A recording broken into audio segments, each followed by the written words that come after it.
Alors, bienvenue en salle Victor Hugo pour ce colloque inédit. C'est une première rencontre de ce type. Disons-le d'emblée, ce qui est saisissant avec le dossier OVNI, c'est qu'il suscite, et tu l'as dit, des jugements, des sentiments très contrastés, souvent ambivalents, ici même d'ailleurs. On alterne entre la stupeur, l'étonnement, parfois le ricanement, la dérision, mais aussi un intérêt prononcé, quels que soient les intérêts et les appartenances partidaires. Certains m'ont ainsi demandé, parmi mes collègues, dans un mélange de curiosité et d'inquiétude, mais tu y crois? Pourquoi un tel colloque? Quel intérêt? À chaque fois, j'ai répondu que j'y crois ou pas, là n'est pas la question. Et pour cause, tu l'as dit, sociologue des sciences et techniques dans une autre vie, en disponibilité, j'ai formé à l'approche sociologique des controverses à propos des savoirs jugés non standards, pas établis, à la légitimité épistémique fragile, bref, les infréquentables de la connaissance. Le dossier OVNI est un bel analyseur de ce point de vue. Plutôt que de trancher, l'idée est de mener l'enquête sur celles et ceux qui mènent l'enquête. En suspendant le jugement, on en apprend finalement beaucoup sur les autres et sur nous-mêmes.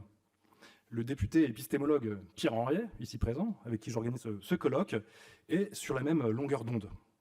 Mais qu'on soit clair, dès que l'on enquête sur ces phénomènes en tant que tels, et non plus sur les enquêteurs, c'est une autre affaire.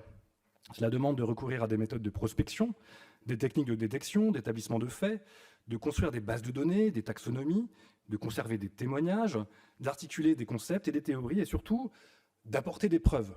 Tout n'est pas bon, dès lors, tout ne résiste pas. Des approches, tour à tour intrigantes ou séduisantes, loufoques ou exotiques, ne passeraient pas le test de véridiction.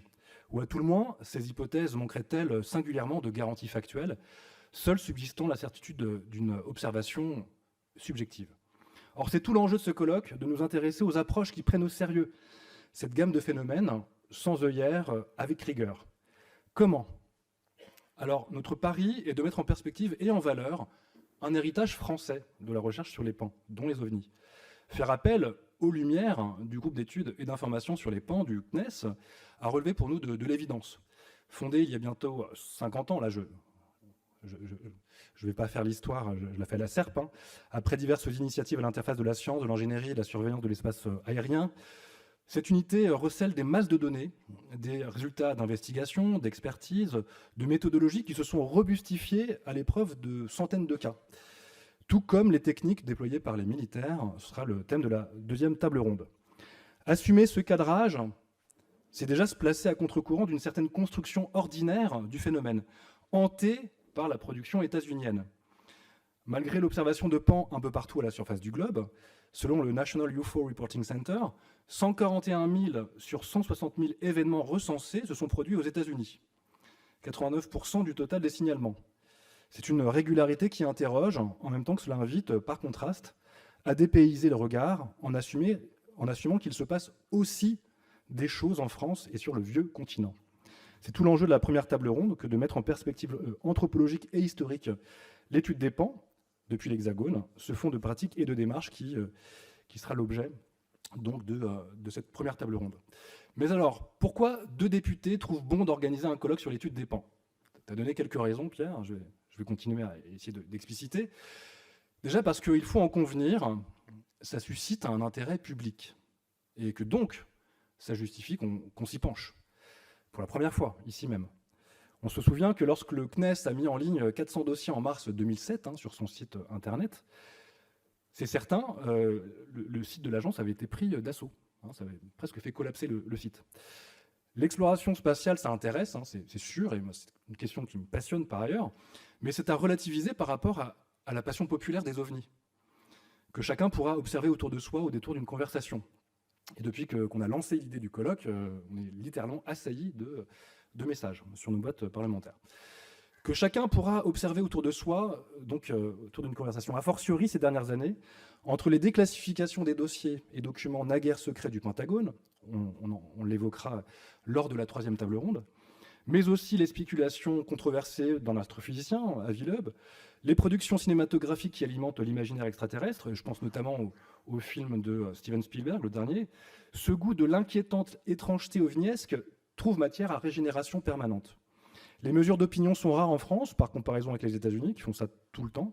Mais selon les derniers sondages, j'en ai trouvé un de l'IFOP, commandé par l'ambassade des USA en France, en 2023, un peu plus d'un Français sur 4 serait convaincu de l'existence des ovnis.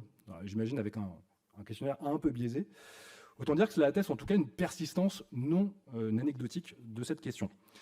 On aura compris que notre propos ne sera pas de trier entre les croyances, tu l'as dit, d'abonder dans le sens d'une approche au détriment d'une autre, de prendre part aux controverses entre ufologues, et il y en a, mais de faire en sorte que ce dossier soit ouvert dans une enceinte de la représentation nationale et de voir ce qu'il en sort, sans faire de plan sur la comète.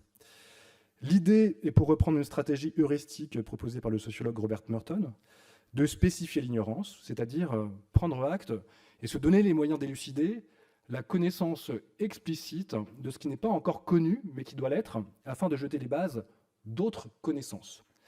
Pas de suspense, on aura l'occasion de confirmer, au gré des tables rondes de ce colloque, que nous ne partons pas de rien et qu'il y a des marges de progrès. Ainsi, ce colloque a-t-il vocation à dresser un bilan, à proposer des pistes, éventuellement des recommandations, et chacun à la tribune sera libre d'exposer ses vues en connaissance de cause. Avant de commencer, qu'il me soit permis de remercier et de faire applaudir nos équipes à Pierre et moi-même, qui n'ont pas ménagé leurs efforts, croyez-moi, pour faire en sorte que ce colloque, à l'organisation assez lourde, puisse se tenir dans les meilleures conditions. Merci à eux. Et sans plus attendre, eh bien, nous allons commencer par une première table ronde